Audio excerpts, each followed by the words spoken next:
So what's up mga kaigsuunan, so since na narating na natin yung pinaka taas ng Mount Diwalwal, going back na tayo sa pinakababa. So ayan, bago tayo bababa, medyo pakita ko ng konti. So talagang nakaka-enjoy yung pagpunta rito. Medyo adventure talaga dahil sa mga daan mataas, pero okay pa sa alright.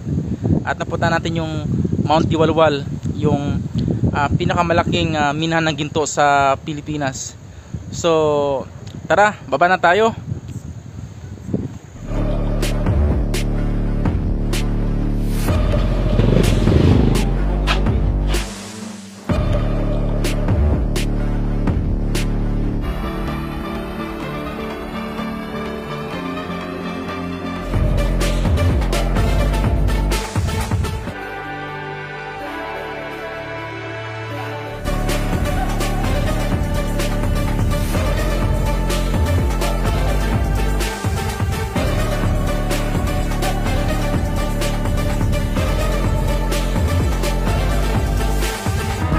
Ito yung mga bahay na nasa gilid ng bangin. Nakakatakot, pero ayon sa mga taga rito, sanay na sila tumira sa ganitong uri ng lugar.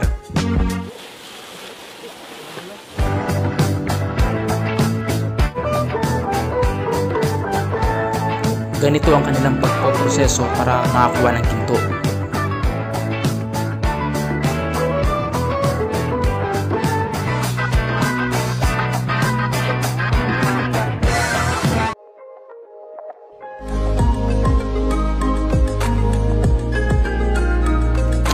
So kung mapupuntan mo ito, para ka rin sa bayan kasi halos kumpleto naman dito, kaya wala kang iisipin.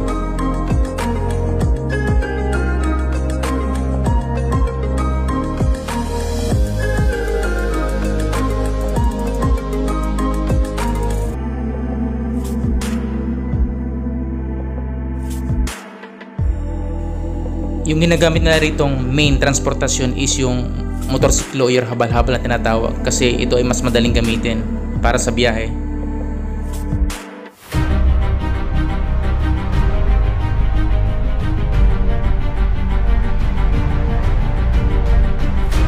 May Catholic Church din dito sa ibabaw ng bundok.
Dito sa Mount Diwalwal, masasabi ko na yung mga motorcycle driver is talagang master talaga dahil sa hirap ng daan.